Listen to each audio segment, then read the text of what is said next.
जय श्री राम दोस्तों, आपका स्वागत है ममता हिंदी कहानियां चैनल में। यहाँ पर आपको मिलेंगी दिल को छू जाने वाली प्रेरणादायक कहानियां। अगर आपको हमारी कहानियां पसंद आए तो वीडियो को लाइक करें, चैनल को सब्सक्राइब करें और अपने सुझाव कमेंट में जरूर दें। आपके सहयोग से आपका अपना चैनल ज्यादा से ज्यादा लोगों तक पहुंच पाए। धन्यवाद।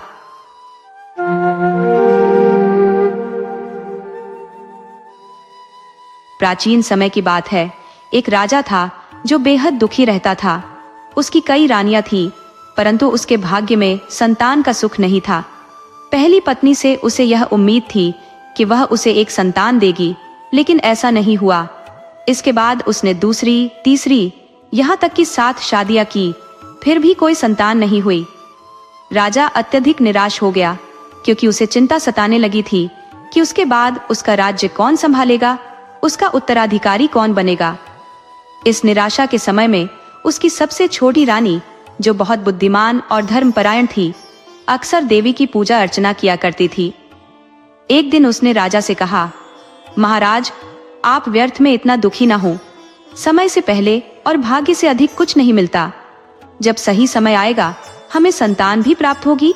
आप राजकाज पर ध्यान दें, सब कुछ ईश्वर पर छोड़ दे। लेकिन राजा के मन से यह बात जाती ही नहीं थी। राजा ने सुना था कि प्राचीन काल में जब राजा लोग जंगल में जाते थे, उन्हें वहां तपस्या में लीन साधु संत मिलते थे, जो उन्हें आशीर्वाद देते थे और उनकी मनोकामनाएं पूर्ण होती थी। इसी सोच में डूबा राजा एक दिन अकेले जंगल की ओर निकल पड़ा। वह इतनी दूर चला गया कि उसके सैनिक भी पीछे छूट गए। तभी उसने देखा कि एक सुंदर स्त्री उसके सामने खड़ी है। स्त्री ने राजा से पूछा, तुम कौन हो और यहाँ इस निर्जन जंगल में क्या कर रहे हो? राजा ने उत्तर दिया, मैं इस राज्य का राजा हूँ। मेरे पास धन दौलत और पत्नियां हैं, पर कोई संतान नहीं है, इसीलिए मैं यहाँ आया हूँ। शायद कोई संत मिले जो मेरी यह इच्छा पूरी कर सके। वह स्त्री हंसते हुए बोली, यह जंगल बहुत सुनसान है, यहाँ तुम्हें कोई संत नहीं मिलेगा, पर मैं तुम्हारी मदद कर सकती हूँ। राजा ने उसे ध्यान से देखा और पूछा, अगर तुम मेरी मदद कर सकती हो तो बताओ मुझे क्या करना होगा? स्त्री ने कहा, तुम्हें मुझसे विवाह करना होगा। अगर तुम मुझसे विवाह करोगे तो तुम्हें एक पुत्र मिलेगा और तुम्हारा राज्य भी सुरक्षित रहेगा। राजा उसके सौंदर्य पर मोहित हो गया और उसे अपने महल ले जाकर उससे विवाह कर लिया। वह स्त्री उसकी 8वीं रानी बन गई। अब राजा की खुशी की कोई सीमा नहीं थी। उसे विश्वास हो गया था कि उसकी नई रानी से उसे संतान अवश्य प्राप्त होगी। परंतु तभी महल में एक अजीब घटनाक्रम शुरू हो गया। अन्य रानियों में से कुछ गर्भवती हो गई, लेकिन यह खुशी भी क्षणिक थी, क्योंकि 8वीं रानी, जिसे राजा जंगल से लाया था, असल में कोई साधारण महिला नहीं थी। वह तो एक राक्षसी थी, जो सुंदरता के छलावे में राजा को फंसाकर महल में आई थी, ताकि वह अपनी राक्षसी भूख को तृप्त कर सके। हर रात जब महल के सभी लोग सो जाते, वह चुपके से उठती और अस्तबल में जाकर एक हाथी या 3-4 घोड़े या कुछ भेड़ बकरियां मारकर खा जाती। वह इस भूख को मिटाकर सुबह से पहले अपने कक्ष में लौट आती, मानो कुछ हुआ ही न हो। पहले पहल राजा को यह सब समझ में नहीं आया, क्योंकि सेवक डर के कारण कुछ भी कहने से कतराते थे। वे आपस में चर्चा करते कि इतने सारे जानवर कहाँ जा रहे हैं। धीरे धीरे यह सिलसिला बढ़ता गया और सेवकों ने आखिरकार राजा से जाकर शिकायत की। राजा ने तुरंत खड़ी सुरक्षा का आदेश दिया, लेकिन जब घर के भीतर ही खतरा हो तो बाहरी सुरक्षा किस काम की? ये राक्षसी रानी अपने छल में इतनी कुशल थी कि कोई उसे पकड़ नहीं पाता। हर रात वह इसी तरह जाती और अपनी भूख मिटाकर लौट आती। सेवक भी उसे देखकर कुछ नहीं कहते, सोचते कि रानी महल के भीतर ही किसी काम से घूम रही है। एक दिन राजा बहुत परेशान होकर महल में टहल रहा था। इस अनसुलझी पहेली के बारे में सोच रहा था। तभी उसकी 8वीं रानी उसके पास आई और बोली, महाराज, आप इतने दुखी क्यों हैं? राजा ने उत्तर दिया, रानी, मुझसे कुछ छिपा नहीं है। महल में कोई बड़ी गड़बड़ी चल रही है। जानवर लगातार गायब हो रहे हैं और मैं समझ नहीं पा रहा कि इसके पीछे कौन है। नई रानी ने राजा को दिलासा देते हुए कहा, आप चिंता मत कीजिए, मैं असली चोर को पकड़वा दूंगी। राजा ने कहा, अगर तुम ऐसा कर सको तो मैं तुम्हारी हर बात मानूंगा। रानी ने राजा से वचन लिया और योजना के अनुसार रात को वह फिर उठी। एक भेड़ को मारकर उसका खून मिट्टी के बर्तन में भर लिया। वह चुपके से महल के भीतर गई और दूसरी रानियों के कक्ष में जाकर उस खून को उनके मुंह और कपड़ों पर लगा दिया। इसके बाद वह अपने कक्ष में लौट आई, मानो कुछ हुआ ही ना हो। सुबह होते ही उसने राजा को जगाया और कहा, राजन, मैंने चोर पकड़ लिया है। आपकी अन्य पत्नियां ही जानवरों की हत्याएं कर रही हैं और उन्हें खा रही हैं। राजा को यह बात असंभव लगी, लेकिन रानी ने उसे विश्वास दिलाया और कहा, अगर आप मुझ पर भरोसा नहीं करते तो खुद जाकर देख ले। राजा ने तुरंत रानियों के कक्ष का दौरा किया और वहां देखा कि सचमुच उनके मुंह और कपड़ों पर खून के निशान थे। ये देखकर राजा आग बबूला हो गया। बिना किसी और जांच पड़ताल के उसने कठोर आदेश जारी कर दिया कि उन सभी रानियों की आंखें निकाल ली जाएं और उन्हें सूखे तालाब में फेंक दिया जाए। राजा का हुक्म था, उसे तो मानना ही था, लेकिन रानियां बहुत गिड़गिड़ाईं और रो रो कर कहने लगी, राजा साहब, हमारे साथ यह अन्याय मत कीजिए। हमने कुछ भी गलत नहीं किया है। आपकी छोटी रानी आपको बहका रही है। मगर राजा ने उनकी एक न सुनी। वह क्रोधित होकर बोला, इनकी आंखें निकाल लो और सूखे कुएं में डाल दो। बेचारी रानियां सूखे कुएं में तड़पने लगी, क्योंकि वहां कुछ भी खाने पीने को नहीं था। नगरवासी जो भी बचे खुचे खाने के टुकड़े होते कुएं में फेंक देते और वे मजबूरी में वही खा लेती। एक दिन जब कई दिनों तक उन्हें कुछ भी खाने को नहीं मिला तो भूख से वे बेहद कमजोर हो गई। इसी दौरान बड़ी रानी ने एक बच्चे को जन्म दिया। बच्चे के जन्म के बाद रानियां बोली, अगर हमने जल्दी कुछ नहीं खाया तो भूख से मर जाएंगे। तब बड़ी रानी ने अपने बच्चे को सौंपते हुए कहा, मेरे बच्चे को खा लो ताकि तुम सभी जीवित रह सको। धीरे धीरे एक एक करके दूसरी रानियों ने भी अपने बच्चों को जन्म दिया और वे भी भूख से मजबूर होकर अपने बच्चों को खाने लगी। छठे दिन छठी रानी ने भी एक बच्चे को जन्म दिया और वह बच्चा भी खा लिया गया। सातवीं रानी, जो बहुत भक्तिभाव वाली थी, उसने अपने हिस्से के बच्चों के टुकड़ों को कभी नहीं खाया। वह उन्हें संभाल कर रख देती थी। जब उसका बच्चा जन्म लेने वाला था तो उसने अन्य रानियों से प्रार्थना की, कृपया मेरे बच्चे को न खाएं। इसके बदले मैं अपने हिस्से के टुकड़े तुम सबको दे दूंगी जो मैंने अब तक बचा कर रखे हैं। रानियों ने उसकी बात मानी और इस तरह उसका बच्चा बच गया। धीरे धीरे वह बच्चा बड़ा होने लगा और एक सुंदर राजकुमार जैसा दिखने लगा। समय के साथ वह 6 साल का हो गया। सातों रानियों ने सोचा, इस बच्चे को बाहर की दुनिया दिखाई जाए ताकि वह हमारे लिए कुछ काम कर सके और हम भूख से न मरे। लेकिन कुआं बहुत गहरा था और दीवारें भी सीधी खड़ी थी। अंत में उन्होंने एक उपाय सोचा। वे एक दूसरे के कंधों पर चढ़ गई और सबसे ऊपर सातवीं रानी थी, जिसने बच्चे को अपने कंधे पर बैठाकर कुएं के बाहर छोड़ दिया। बच्चा बाहर निकला और पहली बार दुनिया देखकर बहुत खुश हुआ। कुएं से बाहर निकलते ही बच्चा महल की ओर भागा। महल के रसोई घर में पहुंचकर उसने रसोइयों से खाना मांगा। रसोइयों ने उसे पेट भर खाना खिलाया। फिर बचा हुआ खाना लेकर वह उस कुएं की ओर चला गया और अपनी माँ और अन्य रानियों को वह खाना खिलाया। अब वह रोज महल से बचा हुआ खाना लाता और अपनी सातों माताओं को खिलाता। राजकुमार धीरे धीरे और बड़ा होने लगा। एक दिन जब वह रसोई में पहुंचा तो रसोई ने कहा, आज मेरी माँ का देहांत हो गया है, मुझे अंतिम संस्कार के लिए जाना होगा, तुम मेरा काम संभाल लेना। राजकुमार ने हामी भरी और कहा, मैं पूरी कोशिश करूंगा कि राजा के लिए अच्छा खाना बना सकूं। रसोइये ने उसे सारा काम सौंप दिया और चला गया। उस दिन राजकुमार ने खाना बनाया और जब राजा ने वह खाना खाया तो वह बेहद स्वादिष्ट निकला। खाना बखूबी पकाया गया था। उसमें एक मनमोहक सुगंध थी और इसे सलीके से परोसा भी गया था। जब शाम को रसोइया वापस आया तो राजा ने उसे बुलाकर उसकी बेहद प्रशंसा की और कहा कि आज का भोजन अद्वितीय था, और उसने आग्रह किया कि भविष्य में भी ऐसा ही स्वादिष्ट खाना तैयार करे। यह सुनकर रसोइये ने ईमानदारी से स्वीकार किया कि यह स्वादिष्ट व्यंजन उसने नहीं बल्कि मेल में आए उस युवा ने बनाया था। उसने आगे कहा कि उस दिन उसकी माँ का देहांत हो गया था और वह अपनी जिम्मेदारी उस लड़के को सौंपकर घर चला गया था।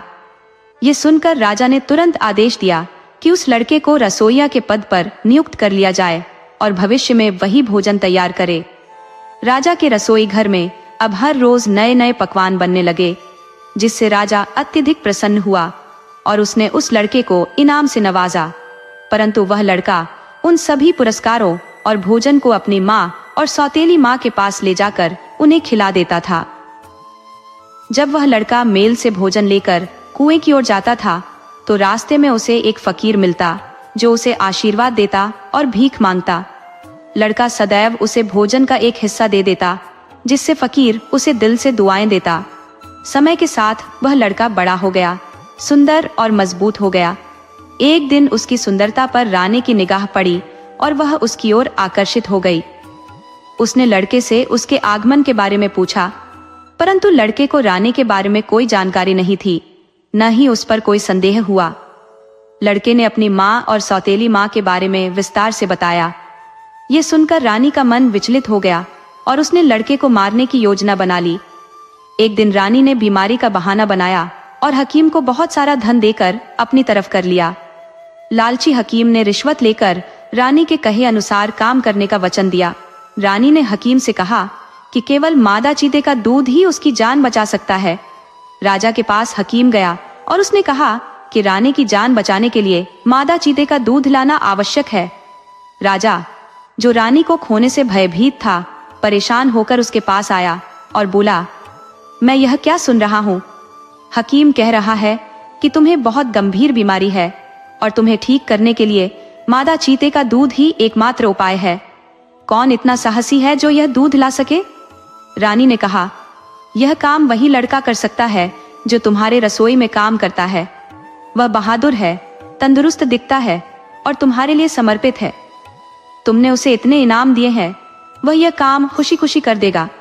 इसके अलावा मुझे कोई और उपाय नहीं सूझता। राजा ने उस लड़के को बुलाया और पूरी स्थिति बताई।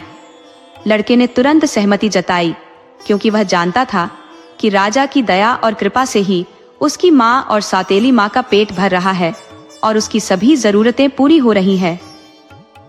अगले दिन वह लड़का इस खतरनाक यात्रा के लिए तैयार हो गया। जब वह युवक जंगल की ओर बढ़ रहा था तो मार्ग में उसे वही फकीर मिला जिसे वह प्रतिदिन भोजन दिया करता था। फकीर ने उसे रोका और पूछा, कहाँ जा रहे हो बेटा? तब युवक ने राजा का आदेश उसे सुना दिया और बताया कि राजा की इच्छा पूरी कर वह कितना प्रसन्न होगा, क्योंकि राजा ने उस पर असीम कृपा की है। फकीर ने गहरी चिंता से कहा, तुम यह खतरनाक कार्य करने का साहस कैसे कर सकते हो? क्या तुम्हें इसका अंदाजा है कि यह कार्य कितना जोखिम भरा है? लेकिन उस युवक को अपने जीवन की कोई परवाह नहीं थी। वह बोला, बाबा, अगर आप नहीं मानते तो बताइए, मैं राजा के हुक्म की अवहेलना कैसे कर सकता हूँ? वही मेरे परिवार की सभी जरूरतें पूरी कर रहे हैं। युवक के अडिग निश्चय को देखकर फकीर ने गहरी सांस ली और कहा, अगर तुम नहीं मानते तो मेरी एक सलाह अवश्य मानो। इससे तुम्हारा काम भी सफल होगा और तुम सुरक्षित भी रहोगे। जब तुम मादा चीते को देखो तो उसे एक तीर मार देना, लेकिन इस प्रकार कि वह उसे गंभीर चोट न पहुंचे। तब वह चीता तुमसे पूछेगी कि तुमने उसे तीर क्यों मारा। उस वक्त तुम उसे बताना कि तुम उसके शरीर में एक छेद करना चाहते थे ताकि दूध आसानी से बह सके। साथ ही कहना कि उसके बच्चे पर तुम्हें दया आई, क्योंकि वे बहुत कमजोर नजर आ रहे थे। फकीर ने युवक को आशीर्वाद दिया और उसे उसकी यात्रा पर विदा किया। युवक इस प्रोत्साहन से ओत-प्रोत होकर प्रसन्न मन से जंगल की ओर बढ़ गया। थोड़ी ही देर में उसे एक मादा चीता दिखाई दी। उसने फकीर की सलाह अनुसार तुरंत तीर मारा, जिससे मादा चीते ने क्रोधपूर्वक उससे पूछा, तुमने मुझे तीर क्यों मारा? युवक ने फकीर की बताई बातें दोहराई और कहा, महल की रानी अत्यंत बीमार है, उनके उपचार के लिए मुझे आपका दूध चाहिए। ये सुनकर मादा चीता गहरी सांस लेते हुए बोली, क्या तुम्हें पता नहीं, तुम्हारी रानी कोई साधारण स्त्री नहीं बल्कि एक राक्षसी है। मेरे दूध से उसका कोई लाभ नहीं होगा। युवक हैरान होकर बोला, तुम ऐसा क्यों कह रही हो? रानी से मुझे कोई खतरा नहीं है। इस पर मादा चीता ने कहा, ठीक है, मैं तुम्हें अपना दूध दूंगी, लेकिन सावधान रहना, उस रानी से बचकर रहना। यह कहकर मादा चीता उसे एक टूटे हुए शिलाखंड के पास ले गई और कहा, देखो, मैं यहाँ दूध की एक बूंद गिराऊंगी। जैसे ही मादा चीता ने दूध की एक बूंद गिराई, शिला तुरंत खंड खंड हो गई। ये देखकर युवक विस्मय से भर गया। मादा चीता बोली, देखो, ये मेरे दूध की शक्ति है। अगर वह रानी यह सारा दूध पी जाएगी और उस पर इसका कोई असर नहीं होगा तो समझ लेना वह कोई सामान्य स्त्री नहीं है। युवक ने दूध लेकर राजा के पास लौट आया। राजा ने वह दूध रानी को पिला दिया। रानी सारा दूध पी गई और तुरंत कहने लगी कि अब वह स्वस्थ है। युवक ने यह सब देखा, लेकिन रानी पर इसका कोई प्रभाव न देखकर भी उसने कुछ नहीं कहा। राजा की प्रसन्नता देखकर वह स्वयं भी संतुष्ट हो गया। राजा ने उसे बहुत बड़ा इनाम दिया और उसकी पदोन्नति कर दी। लेकिन रानी का असली उद्देश्य अभी भी उस युवक की जान लेना ही था। कुछ दिनों बाद रानी ने फिर से बीमार होने का नाटक किया और वैद्य को बुलाकर कहा, मुझे फिर से लग रहा है कि मेरी तबीयत बिगड़ रही है। मेरे दादाजी जंगल में रहते हैं, जहां से पिछली बार मादा चीता का दूध लाया गया था। उनके पास एक विशेष औषधि है जिससे शायद मेरी बीमारी ठीक हो जाए। अगर आप वह दवा मंगवा सकते हैं तो कृपया उन्हें भेज दे। राजा यह सुनकर प्रसन्न हुआ और बोला, मैं उसी लड़के को भेजूंगा जो पिछली बार मादा चीता का दूध लेकर आया था। वह साहसी है और इस कार्य को पूरा कर सकता है। राजा ने तुरंत उस युवक को बुलाकर आदेश दिया कि वह जंगल जाकर दादाजी से दवा लेकर आए। युवक अपने सफर पर निकला और रास्ते में फिर से फकीर से सामना हुआ। फकीर ने पूछा, कहाँ जा रहे हो बेटे? लड़के ने फिर से पूरी कहानी सुना दी। फकीर ने चिंतित होकर कहा, तुम फिर से उसी खतरनाक जंगल में जा रहे हो? यह काम तुम्हारे लिए बेहद जोखिम भरा है। वह राक्षस तुम्हें जिंदा निगल जाएगा। लेकिन लड़के ने फकीर की बात न मानी और दृढ़ता से कहा, मैं राजा का आदेश नहीं टाल सकता। फकीर ने हार मानते हुए कहा, ठीक है, लेकिन मेरी एक बात जरूर सुनो। जब तुम उस राक्षस से मिलो तो उसे नाना जी कहकर संबोधित करना। वह तुमसे अपनी पीठ खुजलाने के लिए कहेगा तो उसकी पीठ जोर जोर से खुजलाना। लड़के ने सहमति में सिर हिलाया और अपनी यात्रा जारी रखी। जंगल बहुत घना और भयावह था, लेकिन आखिरकार उसे दूर से राक्षस का घर दिखाई दिया। वह सावधानी से आगे बढ़ा और जैसे ही राक्षस सामने आया, लड़के ने जोर से पुकारा, नाना जी, नाना जी, मैं आपकी बेटी का बेटा हूँ। मुझे आपके पास इसलिए भेजा गया है क्योंकि आपकी बेटी बहुत बीमार है और आपकी औषधि के बिना वह ठीक नहीं हो सकती। कृपया मुझे वह दवा दे दें। राक्षस ने उसे ध्यान से देखा और कहा, ठीक है, मैं तुम्हें दवा दे दूंगा, लेकिन पहले मेरी पीठ खुजला दो, बहुत खुजली हो रही है। ये कहते हुए राक्षस ने चालाकी दिखाई, क्योंकि उसकी पीठ में कोई खुजली नहीं थी। वह यह परखना चाहता था कि लड़का सचमुच उसकी बेटी का बेटा है या नहीं। फकीर की बात याद करते हुए लड़के ने राक्षस की पीठ जोर जोर से खुजलानी शुरू की। जब उसने अपने नाखूनों से राक्षस की पीठ में गहरा निशान बना दिया, तभी राक्षस ने चिल्लाकर कहा, बस ठीक है, अब रुक जाओ। राक्षस ने अपनी चाल में असफल होते हुए अंततः उसे दवा दी और वापस भेज दिया। महल पहुंचकर लड़के ने दवा राजा को सौंपी। राजा ने दवा को रानी तक पहुंचाया और रानी ने दावा किया कि वह अब पहले से बेहतर महसूस कर रही है। राजा उस युवक की काबिलियत देखकर अत्यंत प्रसन्न हुआ और उसे बड़ा इनाम दिया, लेकिन रानी अंदर ही अंदर घबराई हुई थी।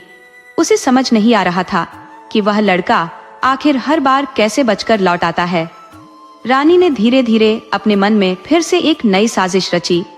उसने योजना बनाई कि इस बार वह लड़के को रास्ते से हटा देगी, लेकिन इस बार बहुत सोच समझकर, ताकि राजा को इसका जरा भी अंदेशा न हो। आखिरकार रानी ने सोचा कि अब भगवान ही अगर चाहेगा तो मुझे इस रोग से मुक्ति मिलेगी। उसने राजा से कहा, एक आखिरी प्रयास किया जाए, उस युवक को फिर से जंगल भेजा जाए जहां मेरी बूढ़ी दादी रहती है। उनके पास एक जादुई औषधि है जिससे मुझे जीवन भर के लिए यह रोग नहीं सताएगा और मैं पूर्ण रूप से स्वस्थ हो जाऊंगी। राजा पहले से ही उस युवक से बहुत खुश था, क्योंकि उसने पहले भी कठिन कार्य सफलतापूर्वक पूरे किए थे। लेकिन राजा को समझ नहीं आ रहा था कि रानी बार बार उसी लड़के को क्यों भेज रही है। वह सोचने लगा कि रानी आखिर चाहती क्या है। लड़का तो पहले ही कई खतरों से बचकर आ गया था, मादा चीता का दूध लाया और अब यह नई चुनौती। राजा ने युवक को बुलाकर रानी की बात बताई और उसे जंगल में दादी से दवाई और एक विशेष कंघी लाने का आदेश दिया। लड़का तैयार हो गया, लेकिन उसके सफर पर निकलते ही फिर वही फकीर रास्ते में मिला। फकीर ने उससे पूछा, अब कहाँ का इरादा है बेटा? लड़के ने उसे फिर से पूरा हाल बताया और कहा कि वह रानी की दी हुई चिट्ठी लेकर उसकी दादी के पास जा रहा है। फकीर ने चिट्ठी ली और पढ़कर गंभीर स्वर में कहा, क्या तुम सचमुच मौत के मुंह में जाने का इरादा रखते हो? ये चिट्ठी तो तुम्हारी मौत का फरमान है। इसमें लिखा है कि तुम रानी के सबसे बड़े दुश्मन हो और तुम्हें खत्म करना जरूरी है। कंघी तो बस एक बहाना है। ये सुनकर लड़के के रोंगटे खड़े हो गए। वह भीतर ही भीतर कांपने लगा, लेकिन उसने राजा के आदेश को पूरा करने का संकल्प लिया। वह चिट्ठी फाड़ने की तैयारी में था कि फकीर ने दूसरी चिट्ठी लिख कर दी, जिसमें लिखा था, ये लड़का मेरा अपना है, इसका ख्याल रखना और इसे प्यार से संभालना। फकीर की बात सुनकर लड़के को थोड़ी राहत मिली और वह हिम्मत जुटाकर फिर से जंगल की ओर बढ़ चला। जब वह राक्षसी के घर पहुंचा तो उसने साहस बटोरकर उसे नानी कहकर पुकारा और चिट्ठी उसके हाथ में दे दी।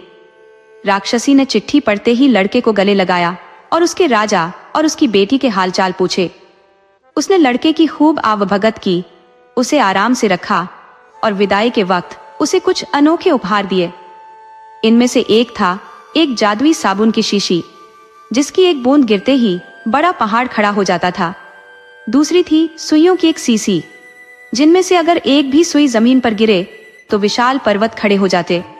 और आखिरी था पानी की एक बोतल, जिसके पानी की एक बूंद गिरने से समुद्र बन जाता।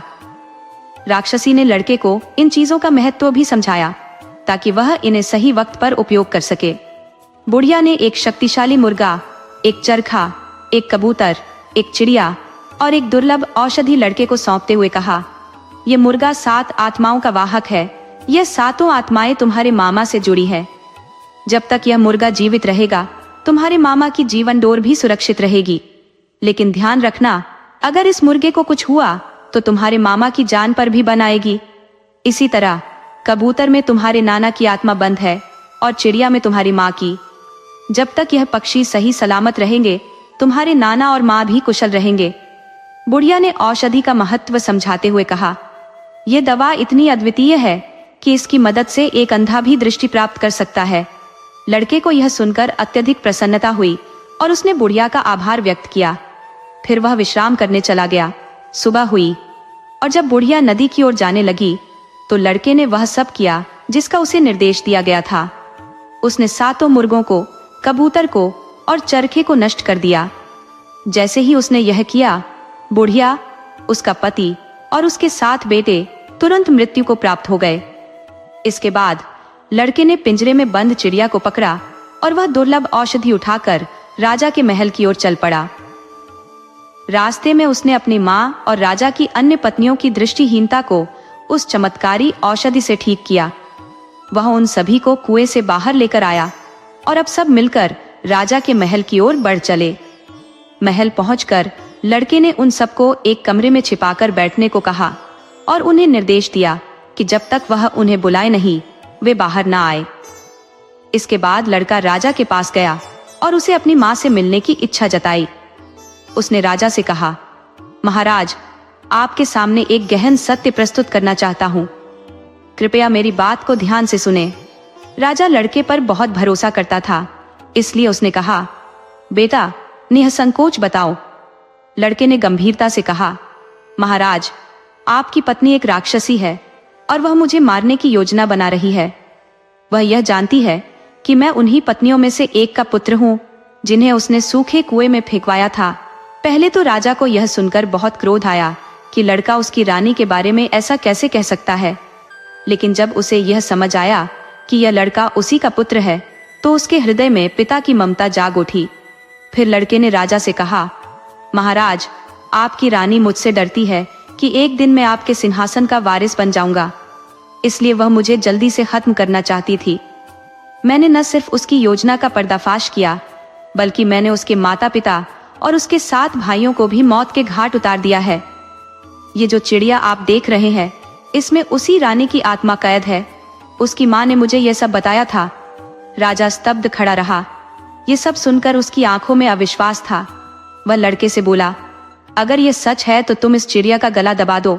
यदि रानी मरती है तो मैं मान लूंगा कि वह वास्तव में एक राक्षसी है। लड़के ने राजा के कहने पर चिड़िया का गला घोंट दिया और जैसे ही उसने ऐसा किया, रानी की तुरंत मृत्यु हो गई। उसकी असली राक्षसी पहचान सामने आ गई। ये देख राजा हतप्रभ रह गया और गहरे दुख में डूब गया कि वह इतने सालों तक एक राक्षसी के साथ रह रहा था, जिसने उसकी असली रानियों को छल पूर्वक हानि पहुंचाई थी। राजा फूट फूट कर रोने लगा। तब लड़के ने 7 असली रानियों को बुलाया। जैसे ही वे सामने आई, राजा ने उन्हें गले से लगाकर अपने आंसुओं में डूबते हुए कहा, मैं कैसे एक दुष्ट राक्षसी के झांसे में आ गया और तुम्हें पहचान न सका। छोटी रानी ने कहा, महाराज, हमने आपको सच्चाई बताने की कोशिश की थी, लेकिन रानी का जादू इतना प्रबल था कि आपने हमारी कोई बात नहीं सुनी।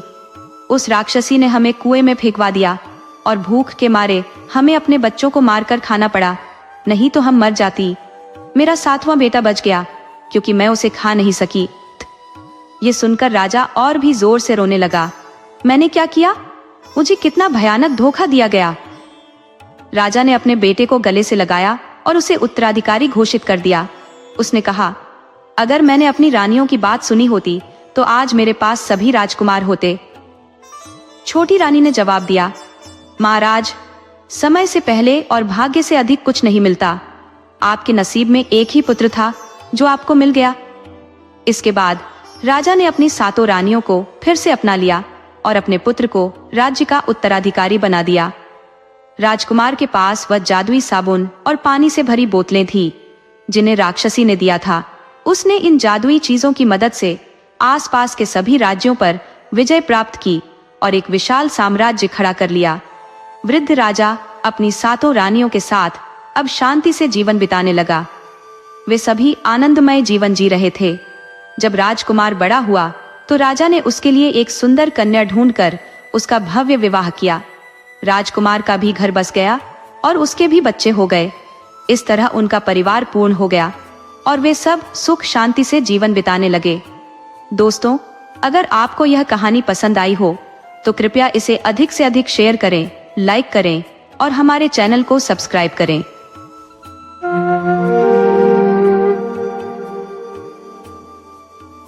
राजा विक्रमादित्य एक दिन अपने राज्य से बहुत दूर शिकार करने के लिए निकल पड़े। उनके साथ उनके कुछ मंत्री और सहयोगी भी थे। वे जंगल में बहुत अंदर तक चले गए, लेकिन दिन भर की मेहनत के बाद भी उन्हें शिकार नहीं मिला। वे थक गए और शाम होने वाली थी।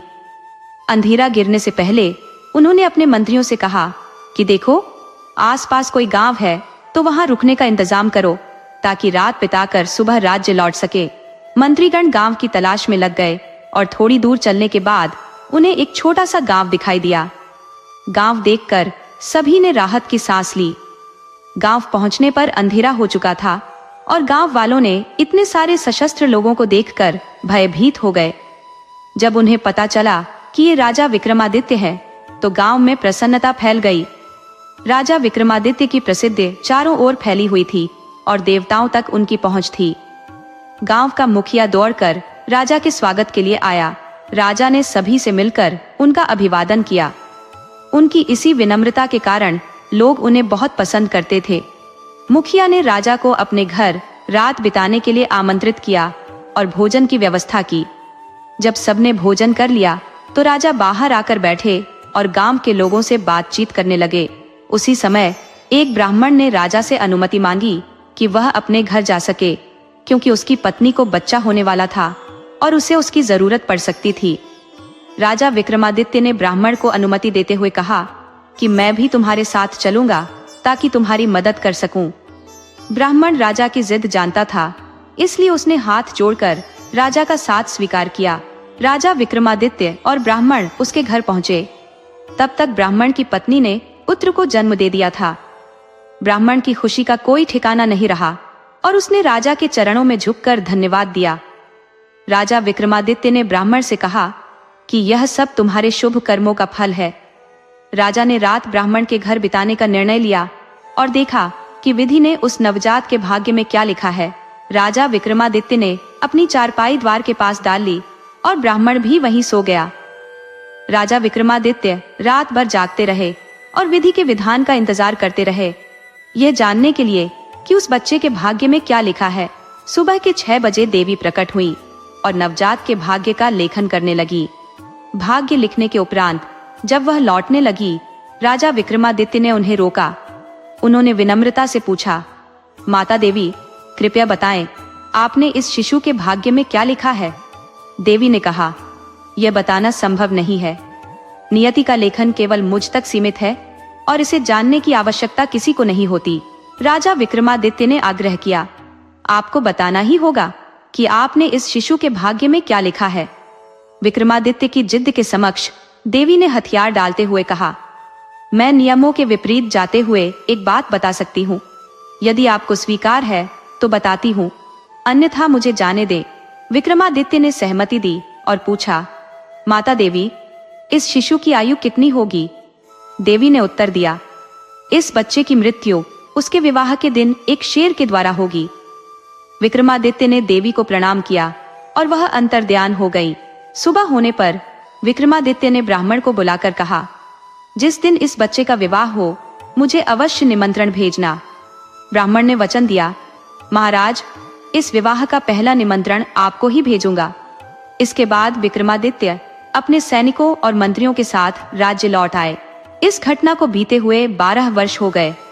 एक दिन विक्रमादित्य अपने दरबार में लोगों की फरियाद सुन रहे थे कि एक सैनिक एक पत्र लेकर आया। राजा ने मंत्री को पत्र पढ़ने के लिए कहा। पत्र में लिखा था कि ब्राह्मण के पुत्र का विवाह है और राजा को आमंत्रित किया गया है। विक्रमादित्य को 12 वर्ष पुरानी घटना स्मरण हो आई। उन्होंने तुरंत सेनापति को आदेश दिया कि उन्हें ब्राह्मण के पुत्र के विवाह में सम्मिलित होना है और तैयारियां आरंभ करें। अगले दिन ब्राह्मण के निवास की ओर प्रस्थान करने का समय आया। राजा विक्रमादित्य संध्या समय वहां पहुंचे। ब्राह्मण ने पूरे आदर सत्कार से उनका स्वागत किया। राजा ने सेनापति को एकांत में बुलाकर आदेश दिया कि ब्राह्मण के घर के चारों ओर पहरा लगाया जाए ताकि कोई पक्षी भी अंदर प्रवेश न कर सके। इस बात का विशेष ध्यान रखा जाए कि किसी को भी हमारे इस कार्य का कारण न पता चले। सेनापति ने पूछा, महाराज, क्या मैं जान सकता हूं कि कौन सी समस्या आने वाली है? राजा ने उत्तर दिया, थोड़ा धैर्य रखो, मैं शीघ्र ही तुम्हें सब बताऊंगा। सेनापति अपने कार्य में जुट गया। विवाह की तैयारी के समय तक कोई दुर्घटना नहीं घटी थी। राजा ने ठान लिया कि नियति को पराजित करेंगे। बारात रवाना हो गई। दूल्हा पालकी में बैठा था और सेनापति व राजा अपने अपने घोड़ों पर सवार होकर पालकी के साथ चल रहे थे। अचानक पालकी से दूल्हे के चिल्लाने की आवाज आई। राजा ने पालकी को नीचे रखने का आदेश दिया और स्वयं दौड़कर पालकी के पास पहुंचे। पर्दा उठाकर देखा तो पाया कि दूल्हा बेहोश था। भीतर कुछ भी नहीं था। राजा ने सोचा, आखिर ऐसा क्या हुआ जिसके कारण दूल्हा मूर्छित हो गया? तुरंत ही वैद्य को बुलाया गया। वैद्य ने दूल्हे की जांच की और कहा, यह तो मृत हो चुका है। राजा हतप्रभ रह गए। जब इसकी मृत्यु शेर के कारण होनी थी तो यह पालकी में बैठा बैठा कैसे मर गया? उन्होंने पालकी का दोबारा निरीक्षण किया और पाया कि पर्दे के पीछे शेर का चित्र था। राजा को विश्वास हो गया कि इसी शेर के चित्र के कारण दूल्हे की मृत्यु हुई है। उन्होंने सोचा, नियति की विजय हो गई। जो इस बालक के भाग्य में लिखा था वही हुआ। विक्रमादित्य ने ब्राह्मण से कहा, तुम इसके शरीर को सुरक्षित रखो, मैं शीघ्र ही इसे पुनर्जीवित करने का उपाय करता हूँ। लोग विरोध करेंगे पर तुम अपनी बात पर डटे रहना। वैद्य ने मृत शरीर को औषधियों से सुरक्षित रखा और राजा विक्रमादित्य औषधियों की तलाश में निकल पड़े। दिन भर यात्रा के दौरान कहीं भी भोजन की व्यवस्था नहीं हो पाई। चारों ओर जंगल ही जंगल था। शाम तक घोड़ा भी थककर धीमे चलने लगा। राजा को चिंता हुई कि यदि घोड़े को भोजन नहीं मिला तो वह बीमार हो सकता है। उन्होंने घोड़े को एक सूखे वृक्ष से बांध दिया और खुद वृक्ष पर चढ़कर देखने लगे कि कहीं आसपास कोई नदी या गांव है या नहीं। वृक्ष की ऊंचाई पर पहुंचकर उन्हें दूर एक गांव और नदी दिखाई दी। पेड़ से उतरकर राजा पैदल ही उस दिशा में चल पड़े। घोड़े की रस्सी हाथ में पकड़े हुए वे नदी के किनारे पहुंचे जो गांव के करीब थी। नदी चौड़ी और गहरी थी। अंदर प्रवेश करते ही विक्रमादित्य ने सबसे पहले अपने घोड़े को भरपूर पानी पिलाया। घोड़े ने तृप्त होकर जल पिया। फिर विक्रमादित्य ने भी जल ग्रहण किया। घोड़े को उन्होंने नदी के किनारे छोड़ दिया क्योंकि वहां हरी भरी घास उगी थी और जल भी था। घोड़ा आनंद पूर्वक घास चरने लगा और विक्रमादित्य खुद एक विशाल शिला पर लेटकर आराम करने लगे। 2 पहरों का विश्राम करने के बाद वे उठकर बैठ गए और देखा कि घोड़ा अभी भी मस्त होकर घास चर रहा था। तब उन्होंने सूरज की ओर देखा जो अस्ताचल की ओर बढ़ रहा था। उन्होंने सोचा कि सूरज डूबने से पहले उन्हें गांव में पहुंचकर रात बिताने के लिए कोई आश्रय तलाश लेना चाहिए। वे घोड़े पर सवार होकर नदी के किनारे किनारे चलने लगे, एक ऐसी जगह ढूंढते हुए जहां नदी की गहराई कम हो। कुछ समय पश्चात उन्हें एक ऐसी जगह मिली जहां पानी का स्तर काफी कम था। ईश्वर का नाम लेकर उन्होंने घोड़े को नदी में उतार दिया और उनका अंदाजा सही निकला। आराम से नदी पार करके वे एक गांव में पहुंचे। संध्या का समय होने के कारण गांव में हलचल थी। उन्होंने एक वृद्ध व्यक्ति से पूछा, काका, यहाँ रात में रुकने के लिए कोई स्थान मिल सकता है? मैं एक मुसाफिर हूँ, बस रात भर रुकूंगा, फिर सुबह वापस चला जाऊंगा। वृद्ध ने उत्तर दिया, इस गांव में एक सराय थी, पर वह अभी कुछ दिनों से बंद है। विक्रमादित्य ने कहा, काका, आप कोई ऐसी जगह बता दीजिए जहां मैं रात भर रुक सकूं। वृद्ध कुछ देर सोचता रहा, फिर बोला, चलो मैं कोशिश करता हूं। वृद्ध विक्रमादित्य को एक मकान पर ले गया जहां एक वृद्धा बाहर चारपाई पर बैठी हुई अपने नाती को कहानी सुना रही थी। वृद्धा ने नमस्कार करके पूछा, क्या बात है? वृद्ध ने कहा, बहन, एक मुसाफिर है और रात भर के लिए आश्रय चाहते हैं। वृद्धा ने विक्रमादित्य की ओर देखते हुए पूछा, कौन हो तुम? विक्रमादित्य ने उत्तर दिया, मैं एक गांव का आदमी हूँ और आपको जानता हूँ। ये बेचारे मुसाफिर हैं, ये रात भर यहाँ रुकेंगे और सुबह चले जाएंगे। वृद्धा थोड़ी लालची स्वभाव की थी। उसने पूछा, कितना भाड़ा देंगे? विक्रमादित्य ने आदर पूर्वक कहा, माँ, हम सिर्फ एक रात रुकेंगे, सुबह अपने रास्ते चले जाएंगे। जितना भाड़ा आप चाहेंगी हम दे देंगे। वृद्धा बोली, रात भर का 1 आना लूंगी। वृद्ध ने कहा, बहन, क्या यह ज्यादा नहीं है? वृद्धा ने उत्तर दिया, मंजूर है तो रुको, नहीं तो अपना रास्ता देखो। विक्रमादित्य ने वृद्ध से कहा, कोई बात नहीं काका, मैं 1 आना दे दूंगा। विक्रमादित्य ने वृद्धा को 1 आना निकाल कर दे दिया और वृद्धा ने उन्हें रात भर रुकने की अनुमति दे दी। विक्रमादित्य ने वृद्ध का धन्यवाद किया जिन्होंने उनकी सहायता की थी और वे रात बिताने के लिए उस स्थान पर रुक गए। बुढ़िया ने अब विक्रमादित्य को समझाते हुए कहा, इस समय 1 आना तुम्हें 1 दिन का लगेगा। अगर आप सुबह तक रुके और फिर दूसरे दिन भी रहें तो भाड़ा बढ़ जाएगा। राजा विक्रमादित्य ने कहा, ठीक है माँ, जब तक मैं रहूंगा आपको इसका भाड़ा जरूर दूंगा। बुढ़िया बहुत खुश हो गई थी क्योंकि पैसा मिलते ही वह और अधिक लालची हो गई। उसे समझ आ गया था कि यह कोई साधारण व्यक्ति नहीं है बल्कि कोई धनी आदमी है। उसने राजा विक्रमादित्य के सोने का प्रबंध कर दिया। वह उन्हें एक कमरे में लेकर गई जहां एक चारपाई बिछी हुई थी। उसने कहा, यह तुम्हारे सोने के लिए है। विक्रमादित्य आराम से उस बिस्तर पर जाकर लेट गए। बूढ़ी औरत जब जाने लगी तो रुक कर बोली, मुसाफिर, तुम किसी अच्छे और बड़े परिवार से लगते हो। तुम्हारे मुताबिक सुविधाएं मिलना तो मुश्किल है, पर रात गुजारने भर का प्रयास मैं कर सकती हूँ।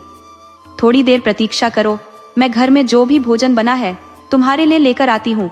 विक्रमादित्य ने उसके सीधे सादे व्यवहार से खुश होकर कहा, माई, मुझे बहुत भूख लगी है, अगर यह खाना जल्दी मिल जाए तो मेरे लिए बहुत अच्छा रहेगा।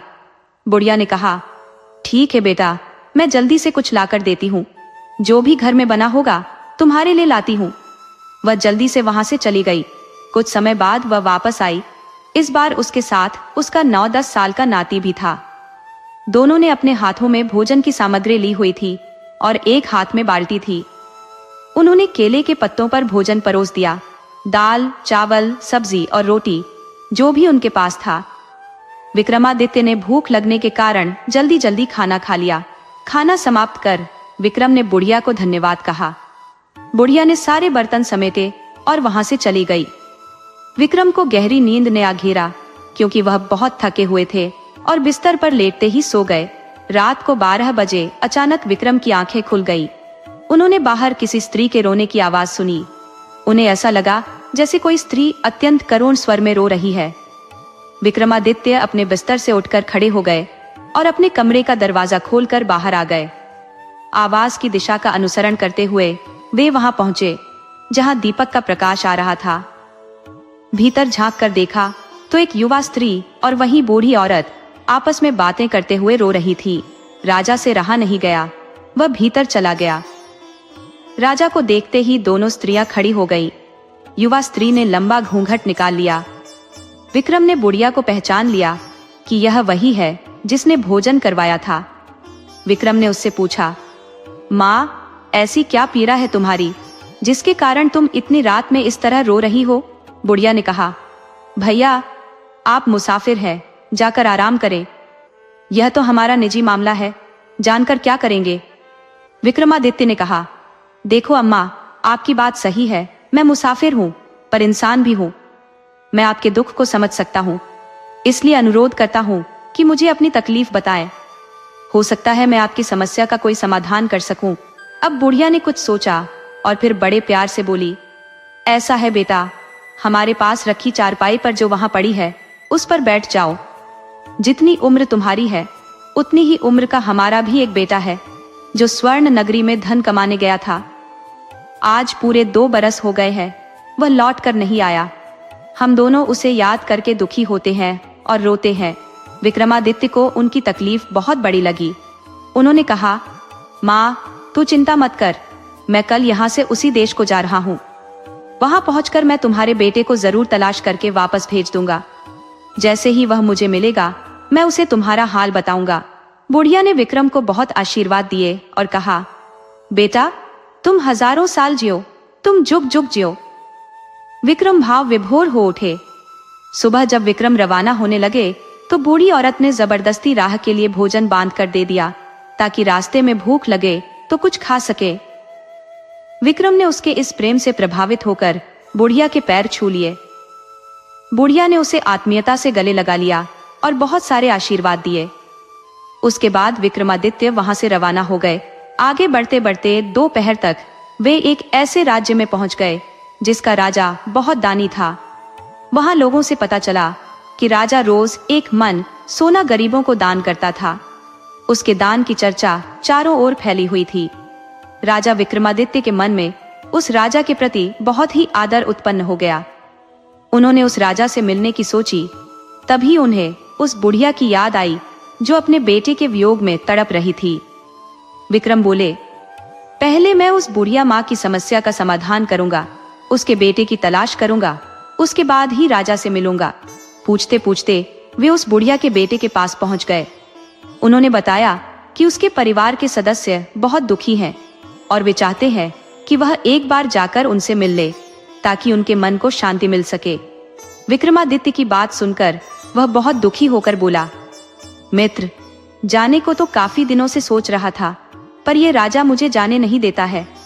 कहता है कि पहले अपने जैसा कोई ईमानदार व्यक्ति जो विश्वास पात्र हो ढूंढ कर आओ, फिर जाओ। अब तुम ही बताओ कि मैं ऐसा व्यक्ति कहां से ढूंढ कर लाऊं? तभी विक्रमादित्य ने कहा, मैं तुम्हारी जगह राजा की देखभाल करूंगा और तुम चले जाओ। उसे विक्रमादित्य की बात सही लगी और बोला, चलो ठीक है, मैं आपको राजा से मिलवा देता हूँ।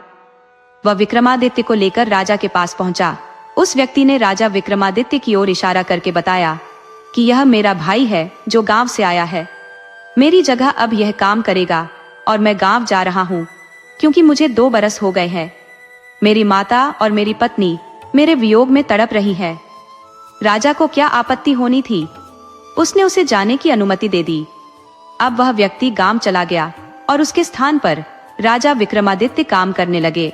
विक्रमादित्य ने देखा कि राजा रात में 4 बजे उठकर कहीं जाता है और सुबह 6 बजे हाथ में कुछ लिए हुए वापस आता है।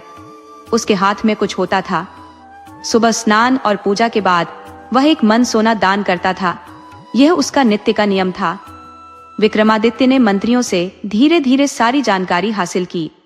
उसे पता चला कि राजा जो सोना दान करता है वह राज्य के खजाने से नहीं करता बल्कि कहीं और से लाता है। लेकिन कहां से, ये आज तक किसी को पता नहीं चला। विक्रमादित्य के मन में विचार आया कि आज वे राजा पर नजर रखेंगे और देखेंगे कि वह सोना कहां से लाता है। अगले दिन राजा सुबह 4 बजे उठकर जाने लगा तो विक्रमादित्य उसके पीछे पीछे चल पड़े। राजा एक भैरवी के मंदिर में पहुंच गया जो घने जंगलों के बीच में था। विक्रमादित्य मंदिर में एक अंधेरे कोने में छुपकर बैठ गए। वहां से सब कुछ दिखाई पड़ रहा था।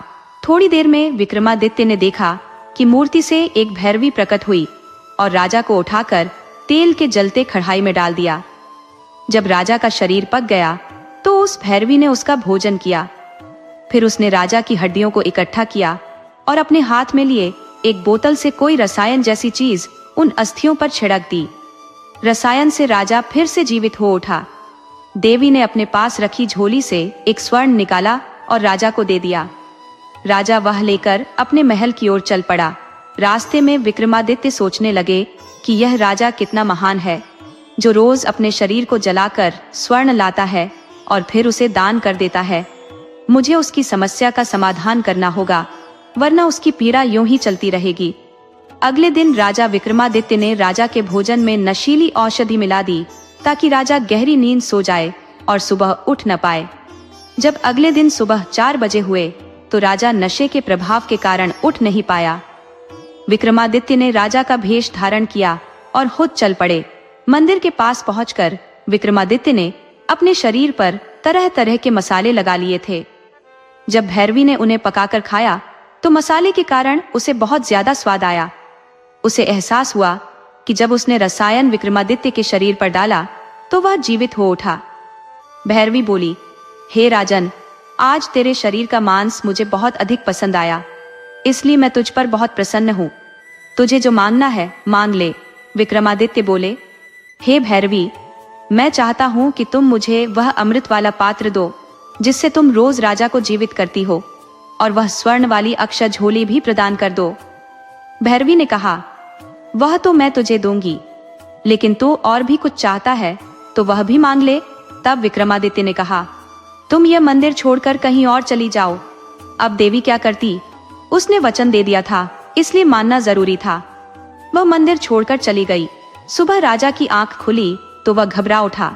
वह सोचने लगा, मैं कैसे सोता रह गया, अब अपने नियमित धर्म का पालन कैसे करूंगा। तुरंत मंदिर की ओर दौड़ गया, पर वहां देवी नहीं थी।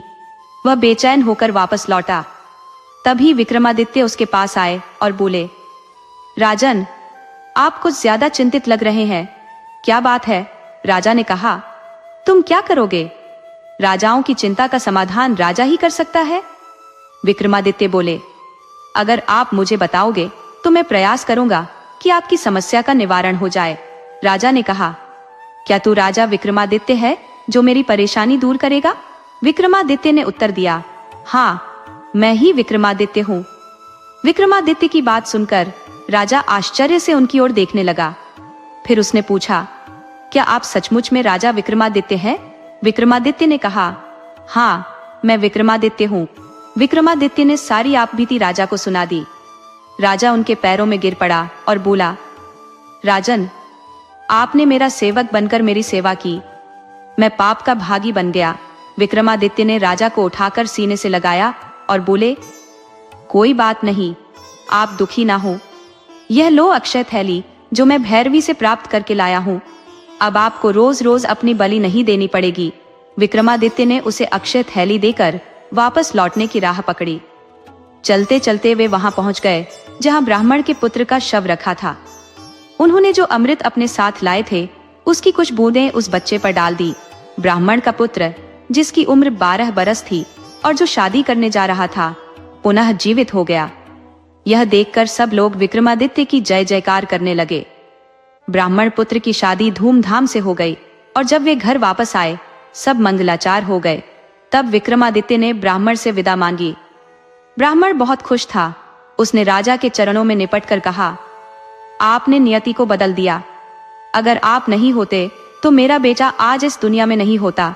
ये कहकर ब्राह्मण को विक्रमादित्य ने अपने गले से लगा लिया और फिर वहां से विदा मांगी और अपने राज्य को लौट आए। दोस्तों, अगर आपको हमारी कहानी पसंद आई हो तो कृपया ज्यादा से ज्यादा शेयर करें, लाइक करें और सब्सक्राइब करें।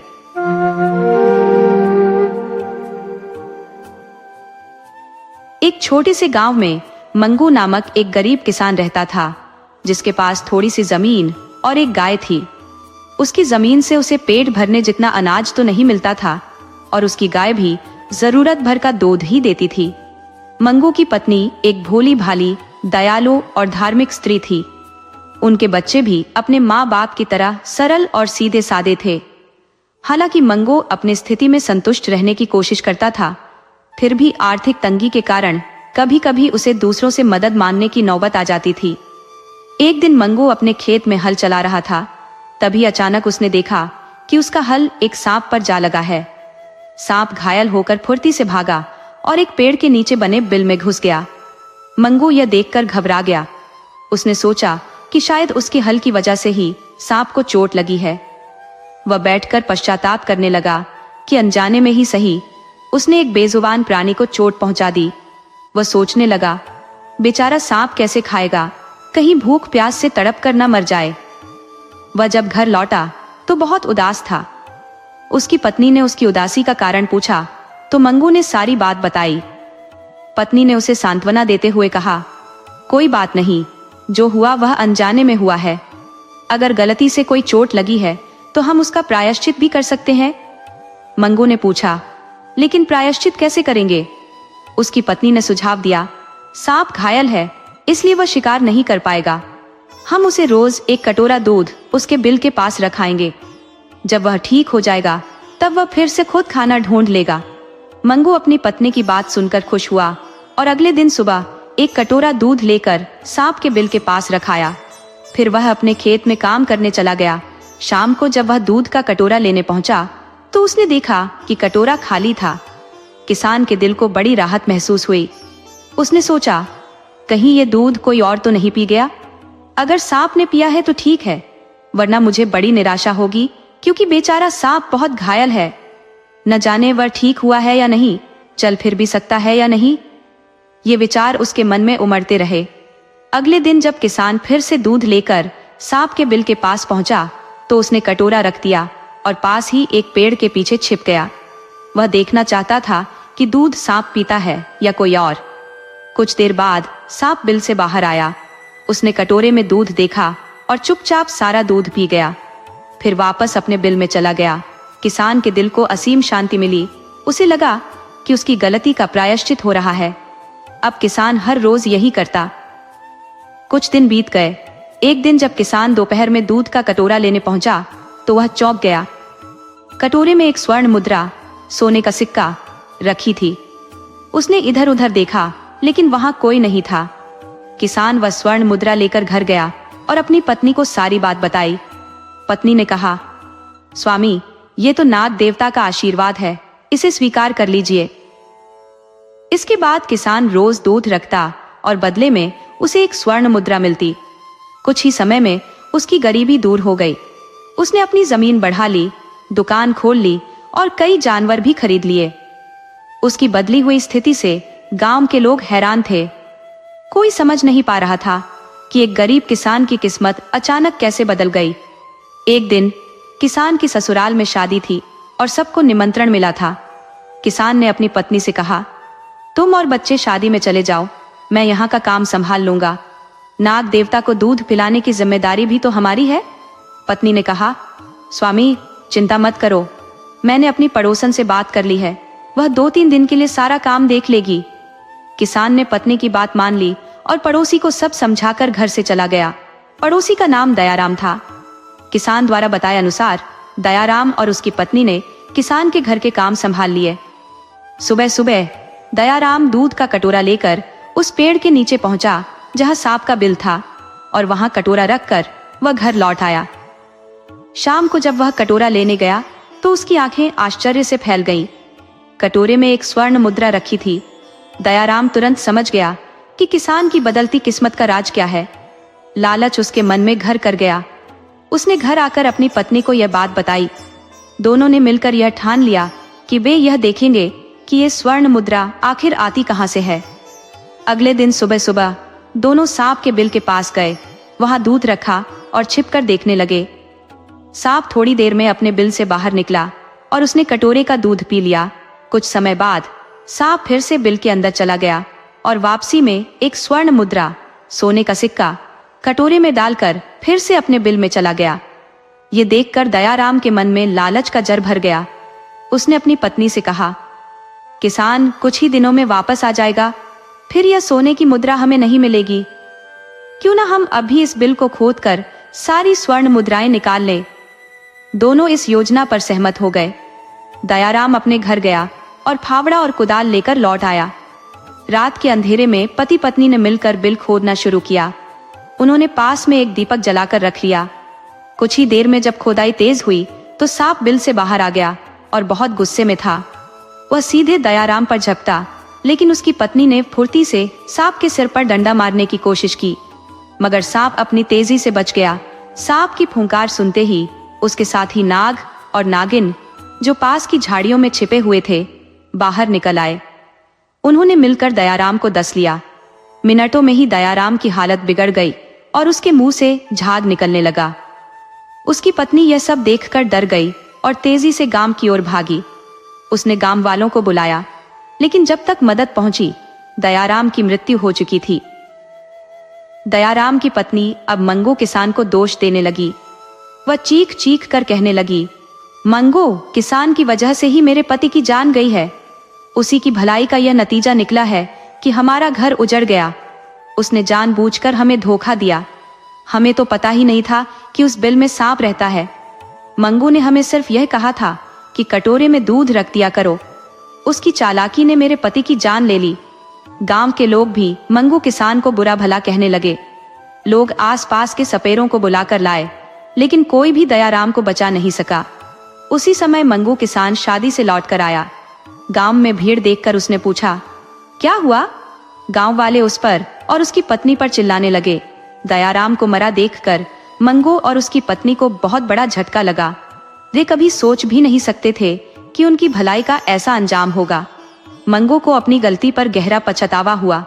उसने एक दूध से भरा कटोरा, धूप, दीप और फूल लेकर नाग देवता के बिल के पास जाकर प्रार्थना शुरू की। हे नाग देवता, मुझ पर लगे इस कलंक को दूर कीजिए। आप तो जानते हैं कि यह गलती अनजाने में हुई थी। हम दोनों अपनी गलती मानते हैं और उसका प्रायश्चित करने के लिए तैयार हैं। जो भी आप कहेंगे हम वैसा ही करेंगे, पर हमारे सिर से यह कलंक हटा लीजिए। गांव वाले हमें दोषी मान रहे हैं और सोच रहे हैं कि दयाराम की मौत हमारी वजह से हुई है। हम इस कलंक के साथ नहीं जी सकते। मंगू और उसकी पत्नी दोनों बहुत सीधे सादे लोग थे। वे किसी तरह की चालाकी से दूर थे, लेकिन दयाराम की पत्नी बहुत चालाक और कपटी थी। फिर भी मंगू किसान लगातार नाग देवता से क्षमा मांगता रहा।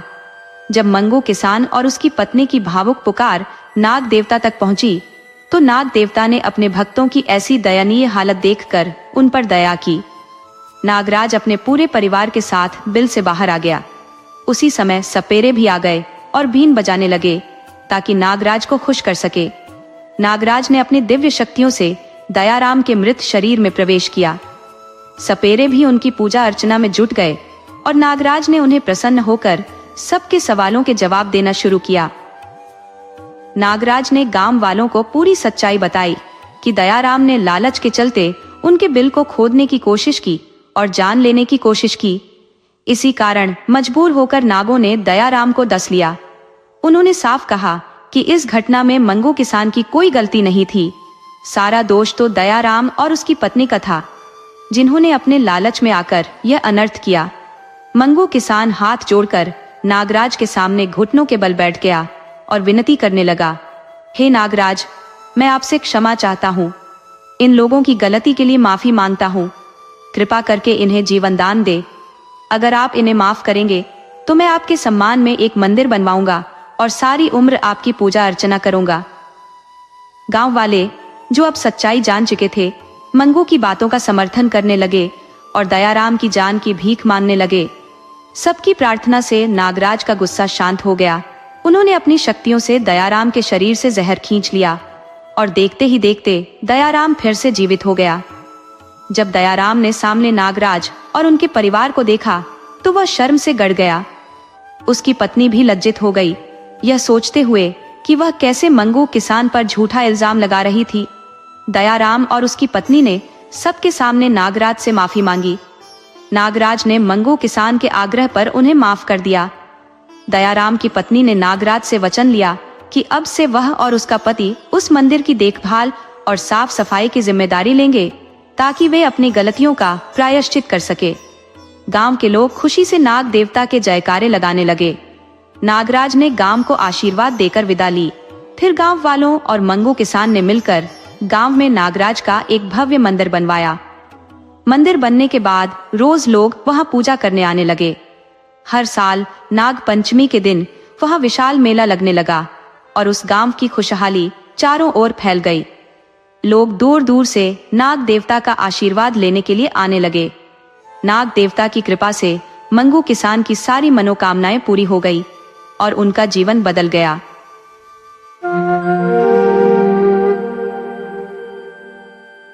बहुत समय पहले की बात है। एक राजा का उल्लेख आता है। उस राज्य का अधिपति और उसकी धर्मपरायण रानी, जो परम धार्मिक और साधु संतों की नित्य श्रद्धा और सेवा में लगी रहती थी। उनके द्वार से कोई भी याचक खाली हाथ लौटने का साहस नहीं करता था। उनके राज्य में हर प्रकार की सुख सुविधाएं उपलब्ध थी और वह दूर दूर तक अपनी समृद्धि और वैभव के लिए विख्यात था। परंतु राजा और रानी के जीवन में एक ही दुख व्याप्त था। वे संतानहीन थे। एक बार रानी गंगा स्नान के लिए जा रही थी। रास्ते में उसने एक किसान को देखा जो उसे देखकर तुरंत पीछे हटने लगा। यह देख रानी को असहनीय पीड़ा हुई। उसने किसान से पूछा, तुम मुझे देखकर क्यों लौट रहे हो? किसान भयभीत होकर बोला, महारानी साहिबा, मुझे क्षमा करें, कृपया मुझे कोई दंड न दे। रानी ने संयमित होकर कहा, सत्य बोलो, तुम्हें कोई दंड नहीं दिया जाएगा। किसान ने डरते हुए कहा, महारानी, आप निसंतान है और आज मैं अपने खेत में बीज बोने जा रहा था। यदि मैं बांझ स्त्री का मुख देखकर बीज बोता तो मेरी फसल नष्ट हो जाती। यह मान्यता है कि बांझ स्त्री का चेहरा देखना अशुभ होता है। रानी ने कुछ नहीं कहा, परंतु वह भीतर से अत्यंत दुखी हो गई। आंसुओं से भरी आंखों के साथ वह महल लौट आई। राजा ने जब रानी की व्यथा देखी तो पूछा, क्या हुआ? जिसने तुम्हारे साथ ऐसा व्यवहार किया है, मैं उसे अवश्य दंड दूंगा। परंतु रानी ने कहा, सत्य को कैसे झुठलाया जा सकता है? मैं संतानहीन हूँ और लोग मुझे अपशकुनी मानते हैं। उनके कार्य विफल हो जाते हैं। मेरा क्या दोष है कि मैं संतान को जन्म नहीं दे सकी, फिर भी मुझे लोगों की घृणा सहनी पड़ती है। राजा ने आहत होकर कहा, तुम मुझे उसका नाम बताओ जिसने तुम्हारा अपमान किया है। लेकिन रानी ने कुछ नहीं कहा। एक दिन राजा और रानी वन की ओर भ्रमण पर निकल गए। वहां उनकी भेंट एक सिद्ध साधु से हुई। राजा और रानी ने साधु को प्रणाम किया और पूरी श्रद्धा से उनका स्वागत किया। साधु प्रसन्न हुए और बोले, राजन, तुम्हारे मुख पर उदासी क्यों है? राजा ने कहा, मेरा राज्य हर प्रकार से समृद्ध है, परंतु हमारे जीवन में संतान न होने का दुख गहराई तक बैठा हुआ है। साधु ने उनकी समस्या सुनी और एक समाधान दिया। उन्होंने कहा, यदि आप महायज्ञ कराएंगे तो आपको संतान की प्राप्ति अवश्य होगी। राजा और रानी ने साधु की बात को हृदय से स्वीकार किया। वे महायज्ञ की विधि जानकर अपने महल लौट आए और संतान प्राप्ति के लिए यज्ञ की तैयारी में जुट गए। राजा और रानी ने विधिवत महायज्ञ का आयोजन किया। कुछ ही समय उपरांत रानी ने गर्भ धारण किया। यह शुभ समाचार सुनते ही राजा और समस्त प्रजा हर्ष और उल्लास से झूम उठे। पूरे राज्य में आनंद का माहौल बन गया। राजा ने पिता बनने की प्रसन्नता में समस्त नगरवासियों को विशाल भोज का निमंत्रण दिया। समय अपनी गति से बढ़ता गया और वह दिन भी आया जब रानी ने एक अत्यंत सुंदर और गुणी राजकुमारी को जन्म दिया।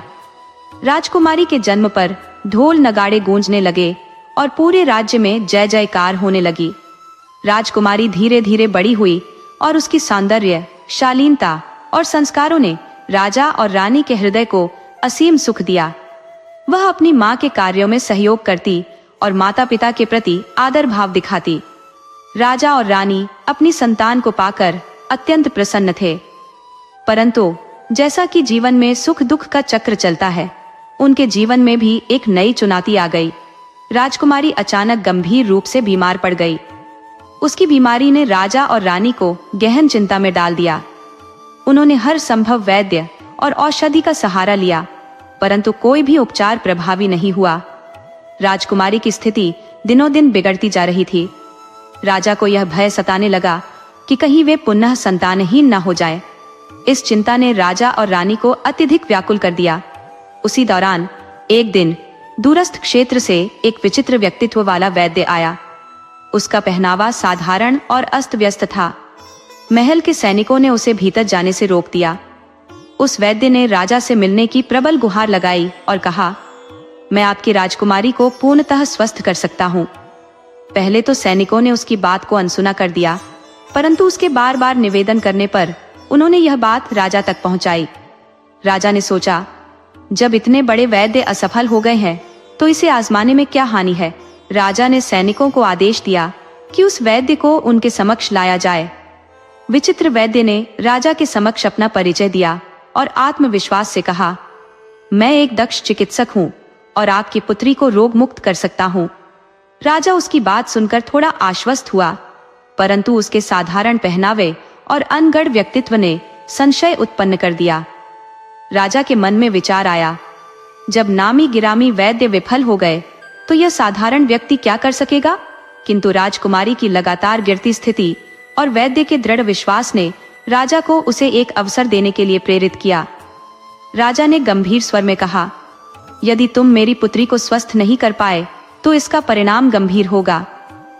वैद्य ने राजा से कहा, ठीक है, लेकिन यदि राजकुमारी स्वस्थ हो गई तो आप मुझे क्या इनाम देंगे। राजा ने गंभीर स्वर में जवाब दिया, जो भी तुम चाहोगे वह तुम्हें मिलेगा। यह सुनकर वैद्य सहमति से मुस्कुराया और राजा स्वयं उसे राजकुमारी के कक्ष तक ले गया। राजकुमारी निर्जीव सी बिस्तर पर पड़ी थी। उसका चेहरा पीड़ा और कमजोरी से निस्तेज हो चुका था। वैद्य ने उसके नाड़ी की जांच की और फिर अपने झोले से दुर्लभ जड़ी बूटियों का मिश्रण निकाला। उसने औषधि राजकुमारी के मुख में डाली और राजा रानी से कहा, चिंता त्याग दीजिए, आपकी पुत्री शीघ्र ही स्वस्थ हो जाएगी। वैद्य के इन शब्दों ने राजा और रानी के मन में उम्मीद की नई लौ जला दी। उपचार जारी रहा और समय के साथ राजकुमारी की स्थिति में धीरे धीरे सुधार होने लगा। 2 माह के भीतर राजकुमारी की रंगत लौट आई और उसकी खोई हुई चमक फिर से झलकने लगी। राजा और रानी की आंखों में खुशी साफ दिखाई देने लगी। एक दिन वैद्य ने राजा से कहा, महाराज, आपकी पुत्री अब पूर्णतः स्वस्थ हो चुकी है। मैं उसे 1 महीने की औषधि दे रहा हूँ। इसके सेवन से उसकी सेहत स्थिर रहेगी और यह बीमारी फिर कभी उसे नहीं सताएगी। अगले दिन राजा ने वैद्य को राजमहल बुलाया। उन्होंने गंभीर परंतु आभारी स्वर में कहा, तुमने मेरी पुत्री को मृत्यु के मुंह से बचाया है। अब मैं अपना वादा निभाना चाहता हूँ। बताओ, तुम्हारी इच्छा क्या है। वैद्य ने शांत स्वर में पूछा। महाराज, क्या आप अपने वचन पर अडिग रहेंगे। राजा ने विश्वास से उत्तर दिया, बिल्कुल, बोलो तुम क्या चाहते हो।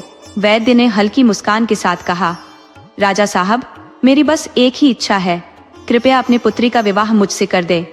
यह सुनते ही राजा का चेहरा क्रोध से तमतमा उठा। वह गरजते हुए बोले, क्या तुम्हारा दिमाग खराब हो गया है। यदि तुमने मेरी पुत्री की जान नहीं बचाई होती तो तुम्हें अभी के अभी फांसी पर लटका दिया जाता। उन्होंने सैनिकों को आदेश दिया कि वैद्य को राज्य की सीमा से बाहर निकाल दिया जाए। वैद्य ने बिना किसी आक्रोश के मुस्कुराते हुए प्रस्थान किया। उसे पहले से ही अनुमान था कि ऐसा कुछ घटित होगा। कुछ ही दिनों में राजकुमारी की हालत फिर से गंभीर हो गई। उसका शरीर नीला पड़ने लगा, मानो जीवन की सभी किरणें उससे दूर जा रही हों। हड़बड़ी में राजमहल के वैद्य को बुलाया गया। वैद्य ने जांच के बाद कहा कि राजकुमारी को विष दिया गया है और इसका कोई उपचार संभव नहीं है। धीरे धीरे राजकुमारी ने अपने प्राण त्याग दिए। पूरे राज्य में शोक की लहर दौड़ गई। राजा और रानी गहन दुख के सागर में डूब गए। जांच के दौरान पता चला कि वैद्य द्वारा दी गई 1 महीने की औषधियों में से एक पुड़िया में विष मिला हुआ था। दरअसल वैद्य को पहले से यह आभास था कि राजा उसकी शर्त को स्वीकार नहीं करेगा। इसी कारण उसने बदले की भावना से एक पुड़िया में विष मिलाया था। उसकी योजना यह थी कि यदि राजा विवाह के लिए सहमत हो जाता तो वह विषयुक्त पुड़िया को अलग कर देता, परंतु यदि राजा सहमति नहीं देता तो इसका अंजाम राजकुमारी को भुगतना पड़ेगा। वैद्य की साजिश सफल हो गई क्योंकि राजा ने अपना वचन नहीं निभाया और वैद्य ने अपनी कुटिल योजना को अंजाम दे दिया। यह त्रासदी अपनी छाप छोड़ गई। हे ईश्वर, जैसा वैद्य ने किया वैसा किसी को न सहना पड़े। वैद्य का धर्म प्राणों की रक्षा करना होता है, परंतु यहाँ वह अपनी मर्यादा से गिर गया। इसी प्रकार राजा ने भी अपने अहंकार में सही निर्णय नहीं लिया। वह अपनी पुत्री का विवाह एक साधारण व्यक्ति से करने को तैयार नहीं था, जबकि वैद्य ने अपने महत्वाकांक्षा के लिए अपने धर्म को ताक पर रख दिया। यही इस कथा का कटु परिणाम था।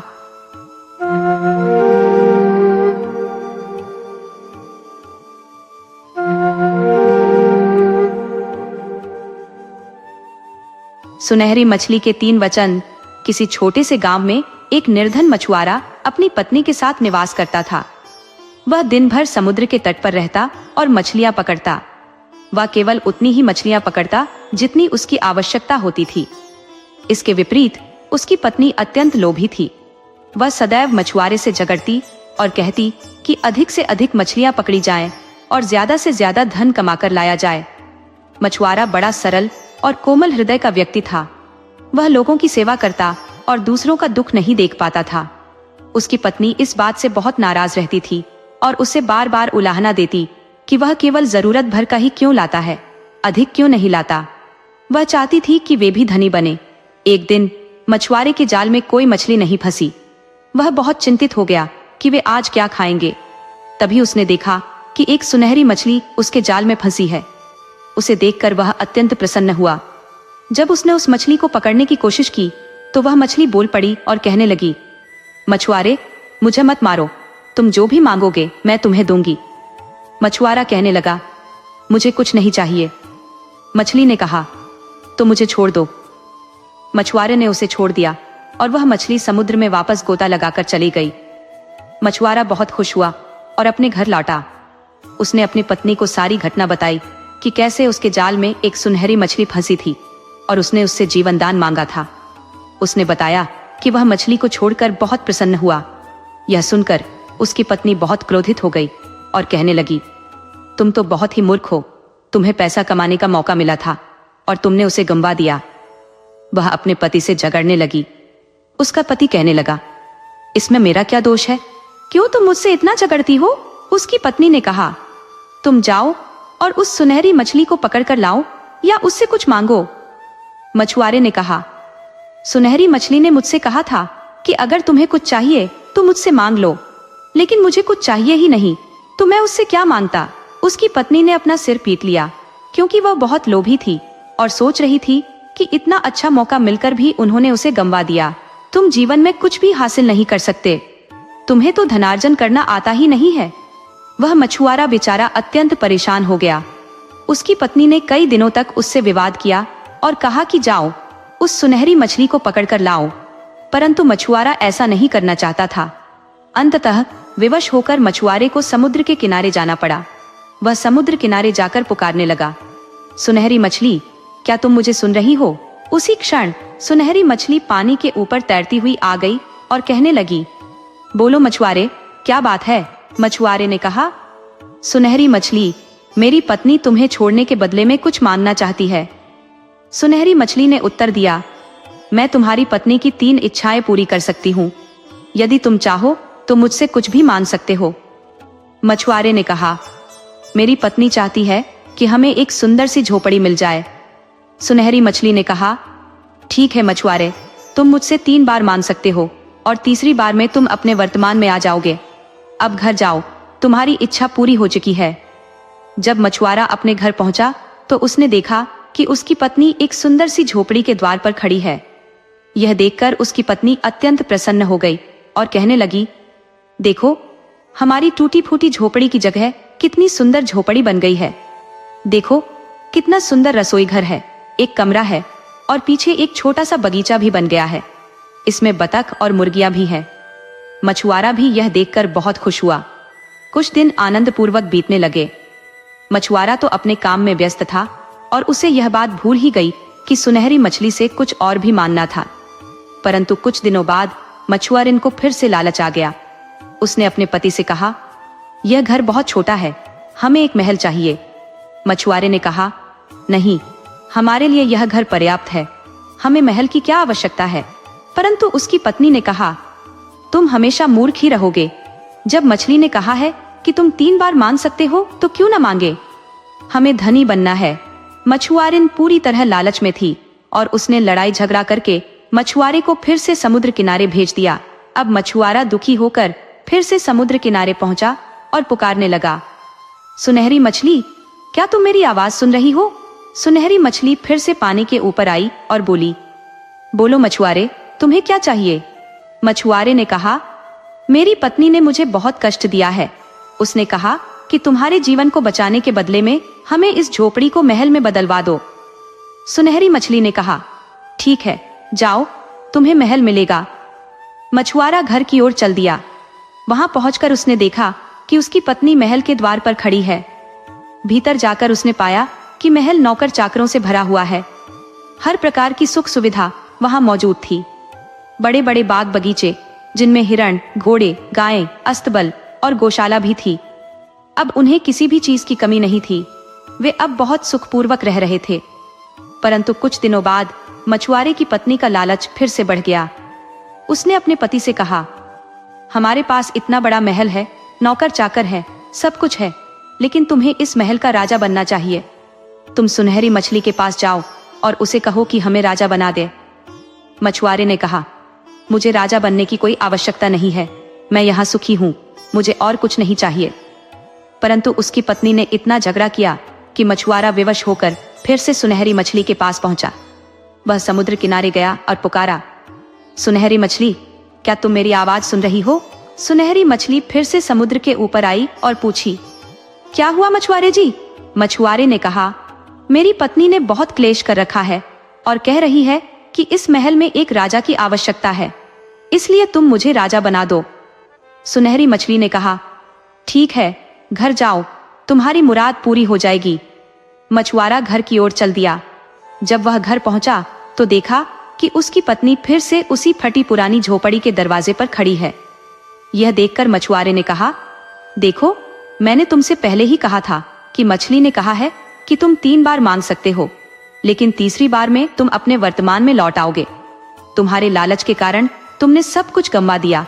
मछुआरे की पत्नी को अब अपने लालच और दयनीय दशा पर बहुत क्रोध आ रहा था।